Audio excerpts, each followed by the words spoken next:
యేసుక్రీస్తు వారు సిలువలో మరణించారు, యేసుక్రీస్తు వారు తిరిగి లేచారు. లేఖనముల ప్రకారము సిలువ వేయబడి సమాధి చేయబడి 3వ దినమందు తిరిగి లేచారు.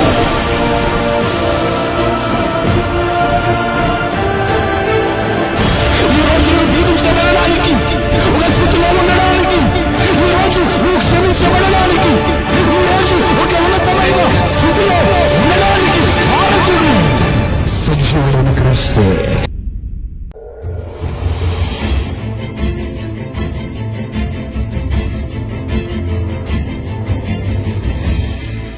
ఏడు మాటలు చాలా ప్రాముఖ్యంగా యేసు ప్రభువారు 7 మాటలు మాట్లాడారు. ఆ మాటలను ఒక్కొక్కటిని మనము ధ్యానము చేసుకుందాం. చాలా జాగ్రత్తగా వినండి. ఆయన మొట్టమొదటి మాట ఆయన ఏమని మాట్లాడారంటే క్షమించు అని పలికారు. ఏం చేయమన్నారు? క్షమించు అనే పదం వాడారు.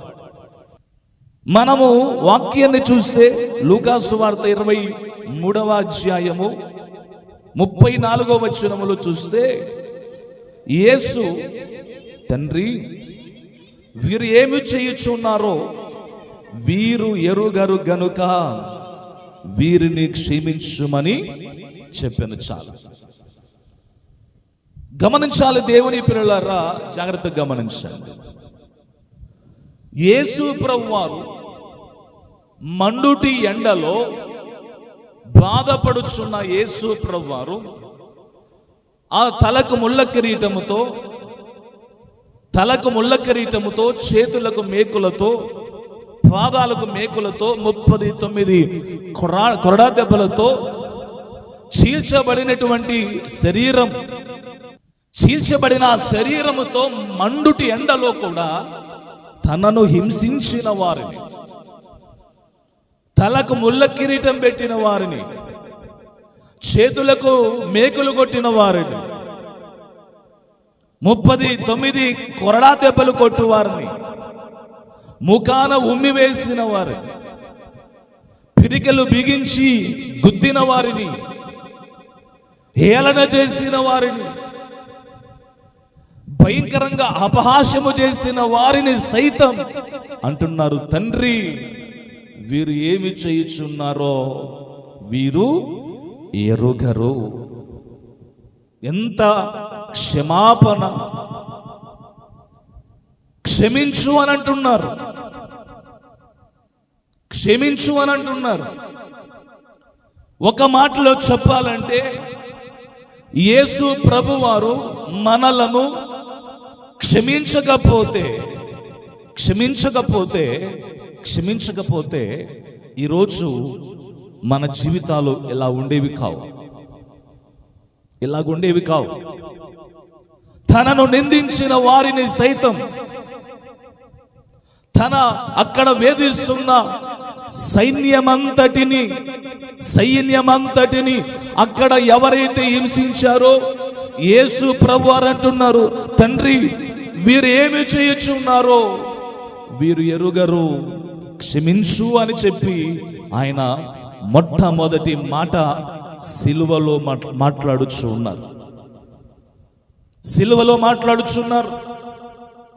ఈ భూమి మీద దేవుని పిల్లలారా, ఒక మాటలో చెప్పాలంటే యేసు ప్రభు వారికి జరిగినంత అన్యాయం, జరిగినటువంటి భయంకరమైన శిక్ష ఎవరికి ఈ భూమి మీద వేయబడలేదు. కేవలం యేసు ప్రభు వారికి మాత్రమే అంత భయంకరమైన శిక్షను విధించారు.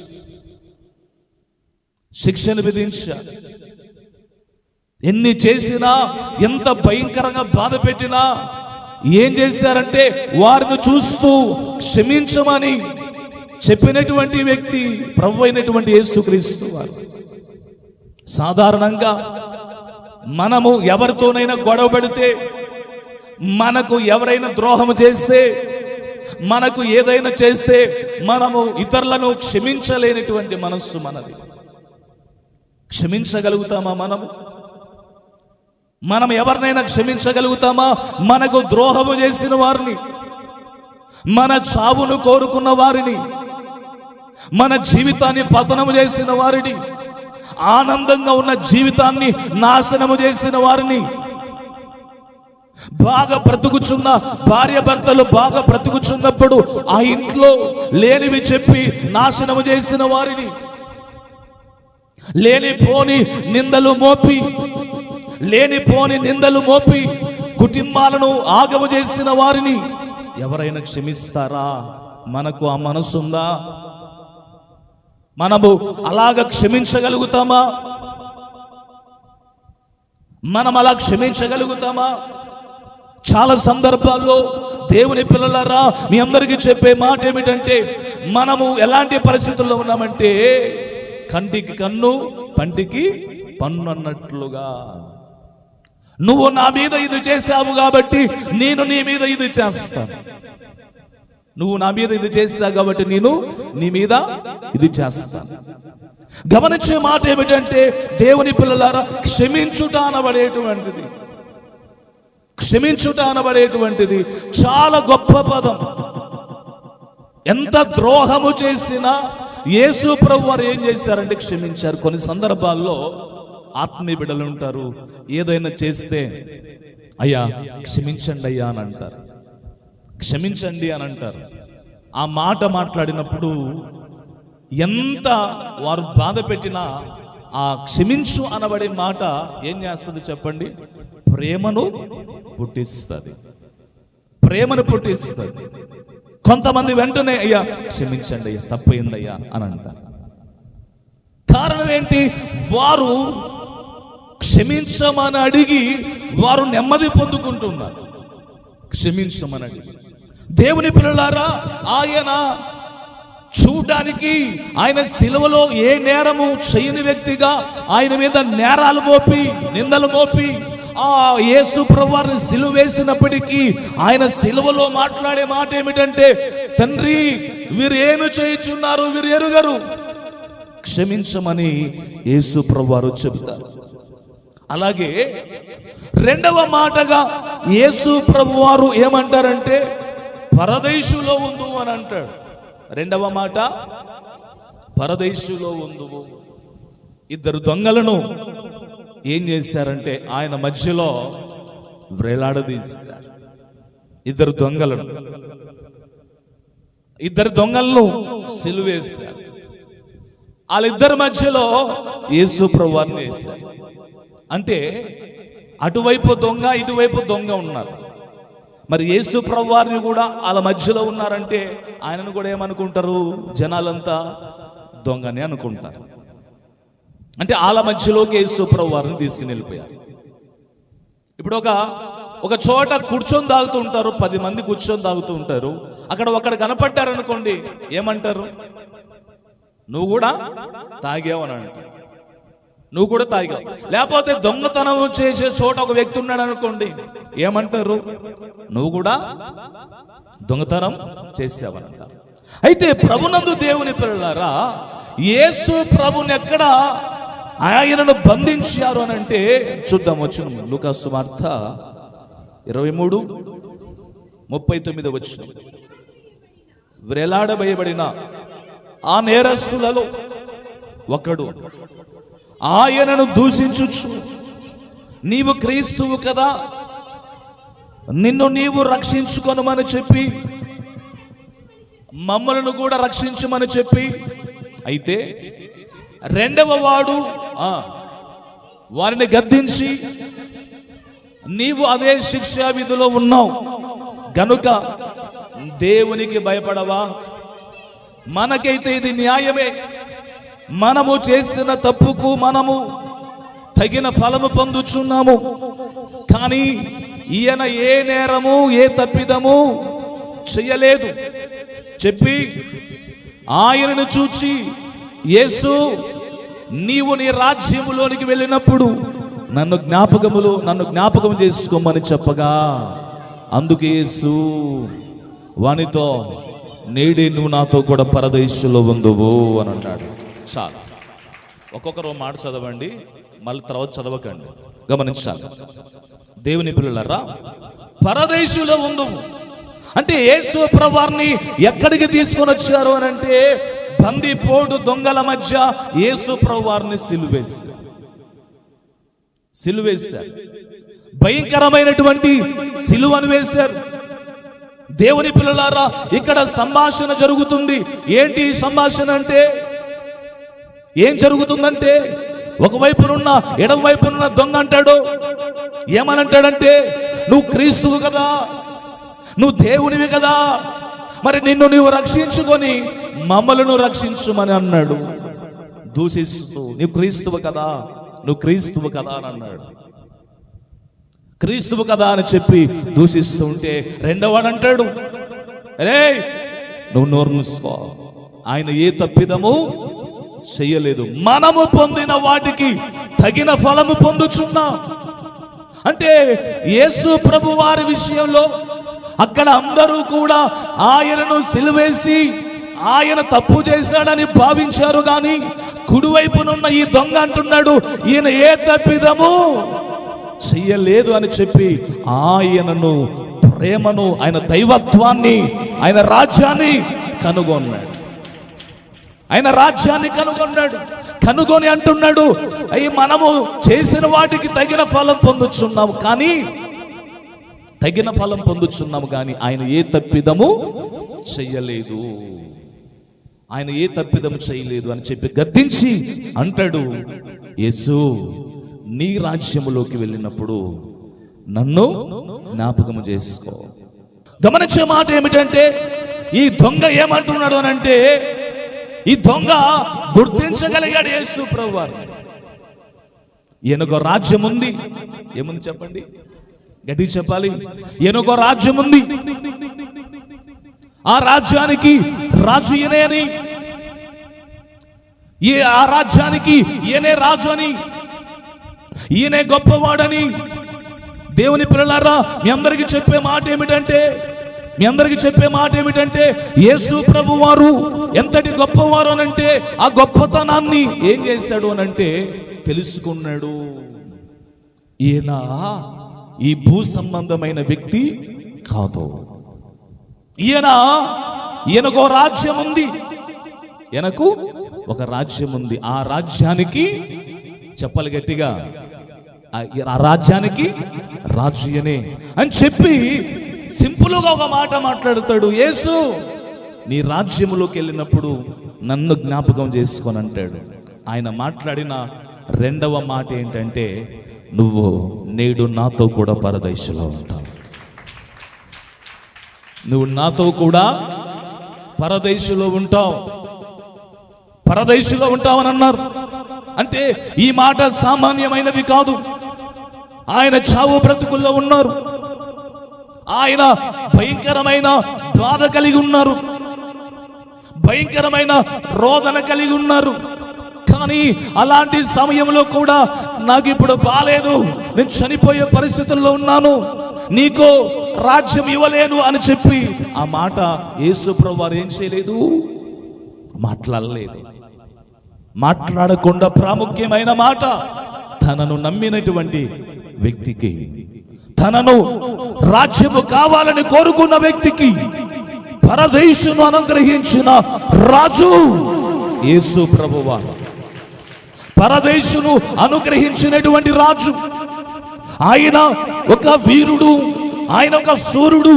అంటే తనను ఎలాంటి పరిస్థితుల్లో ఆయన ఉన్నప్పటికీ ఆయనను శరణ కోరితే, ఆయన కనికరము కోరితే, ఆయనను ప్రార్థిస్తే, ఆయనను దేహి అని అడిగితే తప్పకుండా సహాయము చేసే గొప్ప సహాయకుడు యేసు ప్రభువారు.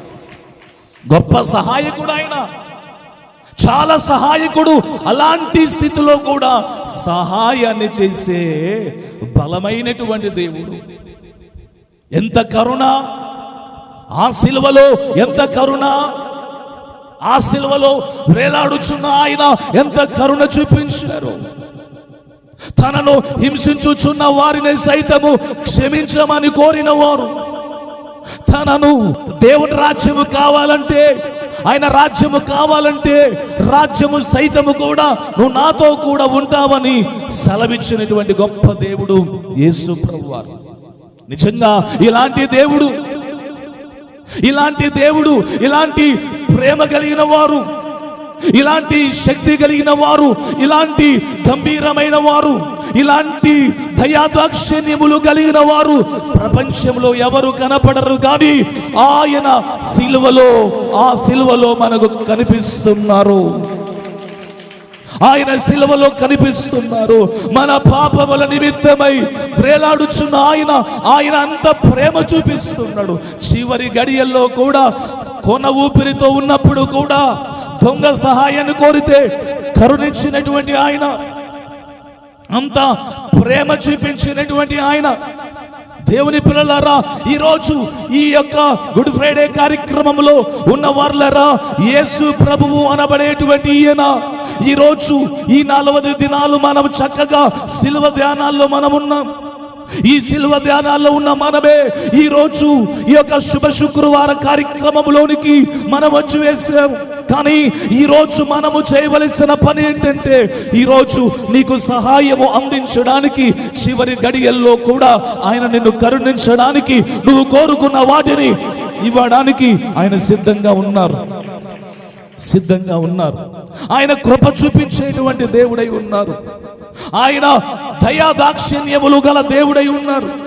అందుకే మీ అందరికీ చెప్పే మాట ఏమిటంటే, దేవుని పిల్లలారా, మూడవ మాట మనము చూస్తే అమ్మా అన్న ఒక పదము సిలువలో వినపడుతుంది. అమ్మా అన్న ఒక పదము సిలువలో వినపడుతుంది. చాలా సందర్భాలు అంటారు కదా, చాలా సందర్భాల్లో చూడు, తన తల్లిని ఒంటరి చేసి వెళ్ళిపోయాడు. ఒకవేళ నిందించొచ్చు యేసు ప్రభు వారిని.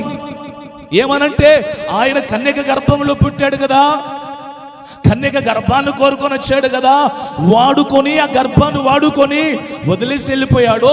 తల్లికి విలువ ఎక్కడ తెచ్చాడు యేసు ప్రభు వారు అని చెప్పి రకరకాలుగా మాట్లాడేవారు ఉంటారు. కానీ అలాంటి సందర్భములు కూడా యేసు ప్రభు తన కర్తవ్యాన్ని, తన తల్లి పట్ల ఉన్న భారాన్ని, తన తల్లి పట్ల ఉన్న ప్రేమను, తన తల్లి పట్ల ఉన్న కనికరాన్ని బయలుపరిచాడు.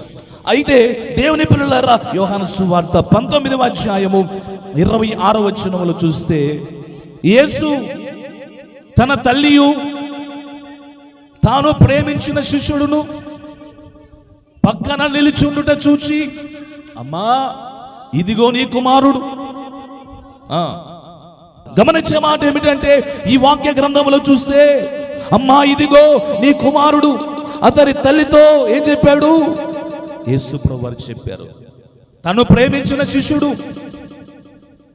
ప్రేమించినటువంటి శిష్యుడితో చెబుతున్నాడమ్మా, ఇదిగో నీ కుమారుడు, ఇదిగో నీ తల్లి అని చెప్పినప్పుడు ఆ శిష్యుడు ఏం చేస్తాడంటే, ఆ గడియలోనే తన తల్లిని చెప్పాలి ఇంట చేర్చుకుంటాడు. చావు బ్రతుకుల్లో ఉన్నా గాని తల్లిని మర్చిపోలేదు.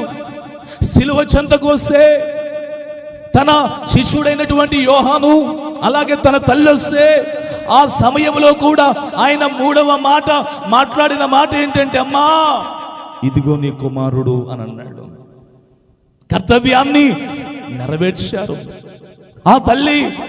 ఆ తల్లి గర్భం యొక్క కోతను, ఆ కన్నిటిని విడిచిపెట్టి వెళ్ళిపోయాడే, నాకు తోడు ఎవరు లేరే అని దుఃఖాన్ని కలిగించకుండా తన శిష్యుడైనటువంటి యోహానును తనకు కుమారునిగా చేశాడు. దేవుని పిల్లలారా, మీ అందరికీ చెప్పే మాట ఏమిటంటే, ఈ ప్రపంచంలో తల్లికి యేసు ప్రభువారు ఇచ్చినటువంటి విలువ అమోఘం, చాలా గణనీయం. తల్లికి ఇచ్చినటువంటి ఒక విలువ చాలా అద్భుతం. తల్లి గర్భాన 9 నెలలు మోసినటువంటి ఆ తల్లి ఆ గర్భములో నుంచి వచ్చిన ఆయన ఆ తల్లి గర్భం యొక్క కోత మిగిలించలేదు యేసు ప్రభువు. ఆ తల్లి గర్భము కోత వినిపించలేదు, ఆ బాధ కలిగించలేదు. తల్లికి విలువ తెచ్చిన వాడు ప్రభువైనటువంటి యేసుక్రీస్తు వారు. తల్లిని ప్రేమించిన వాడు యేసుక్రీస్తు వారు. ఈ దినాల్లో మనము చూస్తాం, చాలా సందర్భాలు చూస్తాం, వివాహము అయిపోగానే చాలా మంది ఏమంటారంటే కొన్ని రోజులకి భార్య మాటే వింటారు తప్ప తల్లిని చూడనిటువంటి కొడుకులు చాలా మంది ఉంటారు. తల్లిని చూడరు, ఎందుకనంటే తల్లిని ప్రేమించరు. కానీ చాలా మంది భార్యలు కూడా ఎలాగుంటారంటే మీ అమ్మతో మాట్లాడొద్దు, మీ అమ్మతో సంబంధం లేదు, మీ అమ్మ పలికమాలది, మీ అమ్మ అలాంటిది ఇలాంటిదని చెప్పి ఆ భర్తకు నూరిపోసేటువంటి చాలా మంది కోడళ్ళు, చాలా మంది భార్యలు ఉంటారు, చాలా మంది ఉంటారు. కానీ చాలా సందర్భాల్లో ఈ రోజుల్లో చాలా మందికి ఇక్కడ కూర్చున్న పురుషులారా, యవన బిడ్డలారా, మీ తల్లిని ఎప్పుడైనా ప్రేమతోనో మాట్లాడావా? ఇంకొకటి ఏంటంటే తల్లిని కొట్టినటువంటి కసాయి కొడుకులు లేరా? తల్లిని కొట్టిన వారు లేరా? ఏమైనా మాట్లాడితే నువ్వు మధ్యలోకి వస్తావా అని ఏసి భార్య మీద కోపము తల్లి మీద చూపించిన కుమారులు లేరా? ఉంటారు. తల్లిని కొట్టిన వారు ఉంటారు. నేను కూడా మా అమ్మను కొట్టాను ఒకప్పుడు. అన్నింటిగా ఉన్న కాలంలో మా అమ్మను కొట్టాను. తల్లి ప్రేమ నాకు అర్థం కాల, భయంకరంగా తిరుగుతూ ఉండేవాడిని. మా అమ్మ ఒకరోజు ఏదో అంటే ఆ దినాల్లో కూర్చోవడానికి ఒక పీట, చెక్క పీట ఉంటుంది, ఆ చెక్క పీట తీసుకుని ఈపును కొట్టాను. దాదాపు మా అమ్మ 5 రోజుల వరకు పైకి లేకపోయింది. అంత క్రూరమైన వాడిని. అంత కొట్టినప్పటికీ కూడా నేనంటే ప్రేమ, చాలా ప్రేమ. మా అమ్మను కొట్టేశాను, మా అమ్మను భయంకరంగా కొట్టేశాను. మా నాన్న ఉన్నాడు కానీ మా నాన్న కూడా ఏమనలేకపోయాడు నా కోపాన్ని చూసి. కొట్టేస్తే అమ్మా అని ఏడ్చింది అమ్మ, చాలా ఏడ్చింది. 5 రోజులు అలా పడుకుని ఉండిపోయింది. కానీ కసాయివాడిగా ఏం చేశానంటే చూస్తూ వెళ్ళిపోయాను. నా తల్లిని కొట్టేశాను, నా తల్లి భయంకరంగా కొట్టేశాను. పడిపోయింది, నొప్పి అని అంటుంది కానీ పట్టించుకోవాలి మా అమ్మను. అంత భయంకరమైన పరిస్థితితో నా తల్లిని కొట్టి, కానీ నా తల్లి ఎప్పుడు ఏది మనసులో పెట్టుకోకుండా నన్నే నా తల్లి ప్రేమించింది. దేవునికి మహిమ కలుగును గాక. దేవుని పిల్లలారా, తల్లి ప్రేమ చాలా గొప్పది. తల్లి ప్రేమ చాలా గొప్పది. తల్లి చూపించే ప్రేమ ఎవరు చూపించలేరు, భార్య కూడా చూపించలేరు, ఎవరు చూపించలేరు. తల్లి ప్రేమ చాలా మోహం. అందుకే ఇక్కడ కూర్చున్న వారులరా, యేసు ప్రభు వారు కూడా తన తల్లిని విడిచిపెట్టలేదు. అమ్మా అమ్మా ఇదిగో నీ కుమారుడు, అమ్మా నీ కుమారుడమ్మా. తను ప్రేమించిన చూసి ఇదిగో నీ తల్లి విడిచిపెట్టలేదు యేసు ప్రభు వారు. ఒంటరిగా చేయలేదు యేసు ప్రభు వారు. తన తల్లిని కూడా అంతటి చావు బ్రతుకుల్లో తల్లి అలమటిస్తూ ఉంటే, ఆమె గుండె కోతగా ఉంటే, ఆమె భయంకరంగా రోధిస్తూ ఉంటే, ఆ తల్లి ఆ ప్రభును చూచి అయ్యో నా కుమారుణ్ణి సిలువేశారే, అయ్యో భయంకరంగా వేధిస్తున్నారే అని ఏడుస్తుంటే తల్లిని చూచి అమ్మా ఇదిగో నీ కుమారుడిని చూపించను వాడు. దేవుని పిల్లలారా, మీలో ఎంతమంది మీ తల్లిని కొట్టారు? ఒకవేళ నీ తల్లి కనపడుతున్నా అని చెప్పి ఎంతమంది నెట్టేశారు? నిన్ను చిన్నప్పుడు ఎత్తుకొని పెంచి స్నానము చేయించి నీ కొరకు కష్టపడి అంతా చేసిన నీ తల్లిని కసాయివాడిగా నువ్వు కొట్టేసావా, తిడుతున్నావా? కానీ యేసు ప్రభువారు ఒక తల్లికి విలువను తెచ్చేసాడు. ఈ రోజు ఎంతమంది కుమారులు తండ్రిని నువ్వు అప్పులు చేసావురా, నువ్వు పలికమాలురా, సావురా అని చెప్పి ఎంతమంది కుమారులు, ఎంతమంది కుమార్తెలు తల్లిదండ్రులను దూషించట్లేదు. కానీ యేసు ప్రభువారు ఎంత గొప్పవారో చూడండి, ఎంత బలమైన వారో చూడండి. యేసు ప్రభువారు అలాంటి సమయంలో కూడా తల్లిని ఒంటరిగా విడిచిపెట్టనటువంటి వాడు. అమ్మాని పలికినటువంటి వాడు యేసు ప్రభు. అమ్మాని పలికినటువంటి వాడు, అంత ప్రేమను చూపించిన వాడు యేసు ప్రభువారు. దేవునికి మహిమ కలుగును గాక. దేవుని పిల్లలారా, ఈరోజు చాలా మంది తల్లిని అనాథగా విడిచిపెట్టిపోయిన వారు ఉన్నారు.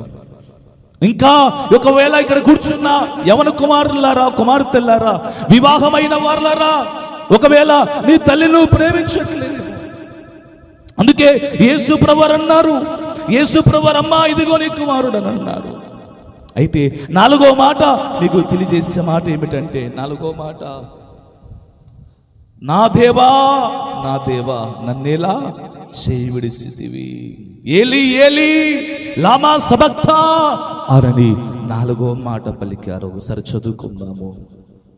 మత్తయి సువార్త 27:46 వచనం. ఇంచుమించు 3 గంటలప్పుడు యేసు ఏలి ఏలి లామా సబక్తా అని బిగ్గర కేకలు వేశారు. ఆ మాటకు అర్థం, నా దేవా నా దేవా నన్నెందుకు చేయి విడిచితివని అర్థము. చాలు. యేసు ప్రభువారు ఈ వాక్య గ్రంథములో చూస్తే వ్రాయబడినటువంటి మాట ఏమిటంటే, 4వ మాట ఆయన పలుకుచున్నాడు, ఏలి ఏలి లామా సబక్తా అని ఆయన మాట్లాడుతున్నాడు. దానికి అర్థం ఏంటంటే, నా దేవా నా దేవా నన్నేలా చేయి విడిచితివి, నన్నెందుకు చేయి విడిచితివి, నన్నేలా చేయి విడిచితివి, అయ్యో దేవా నన్నెందుకు చేయి విడిచితివి. గమనించే మాట ఏమిటంటే, దేవుని పిల్లలారా, అక్కడ యేసు ప్రభువారు శిష్యులైన వారి చేత, తన నమ్మిన వారి చేత చేయి విడవబడ్డాడు. చివరికి తండ్రి చేత కూడా యేసు ప్రభువారు ఏం చేయబడ్డారంటే, గడి చెప్పండి, చేయి విడవబడ్డాడు. ఎందుకు చేయి విడిచాడు అనంటే, ఆ తండ్రి అయిన దేవుడు ఎందుకు చేయి విడిచాడంటే, ఆ ప్రభువు అయినటువంటి యేసుక్రీస్తు వారి చేయి మనలను పట్టుకోవడం కోసం, మనల్ని పట్టుకోవడం కోసం. నువ్వు నన్ను ఒకవేళ తండ్రి అయిన దేవుడు తన కుమారుని పట్టుకున్నాడు, కానీ కుమారుడైన దేవుడు ఆయన పిల్లలైన మనలను పట్టుకోవడానికి తండ్రి చేయి విడిచిపెట్టాడు. దేవా దేవా నన్నేలా చేయి విడిచితివి అని యేసు ప్రభువారు 4వ మాట పలికారు. అయితే 5వ మాట ఏమిటంటే, దాహము అని అన్నారు. 5వ మాట దాహము. గమనించే మాట ఏమిటంటే, మనము వాక్య గ్రంథంలో చూస్తే యోహాను సువార్త 19వ అధ్యాయము 28వ వచనములో చూస్తే, ప్రభునందు దేవుని పిల్లలారా, ఈ వాక్య గ్రంథములో చూస్తే రాయబడిన మాట 5వ మాట ఏంటంటే, యేసు లేఖనములు నెరవేర్చున్నట్లు నేను దప్పికొనుచున్నాను అని అన్నారు. దాహం దాహం. ఆ మండుటెండలో మనము ఒక సందర్భంలో మనం ఎండలో నడుస్తూ ఉన్నాం, బాగా దాహమవుతుంది. కనీసము మన కళ్ళు తిరుగుతున్న సమయంలో చాలా, ఒకవేళ కింద పడితే, గాయం తగిలితే, కాస్త నీళ్లు తాగితే ఏమనిపిస్తుంది? కొంచెం కళ్ళు తిరగడం మానిపించేస్తారు. ఎవరైనా స్పృహ తప్పి కింద పడిపోతే ఏం తాపుతారు చెప్పండి? నీళ్ళు తాపుతారు, ముఖాన నీళ్లు కొడతారు. కానీ యేసు ప్రభువారు ఇక్కడ అంటున్నారు, దాహం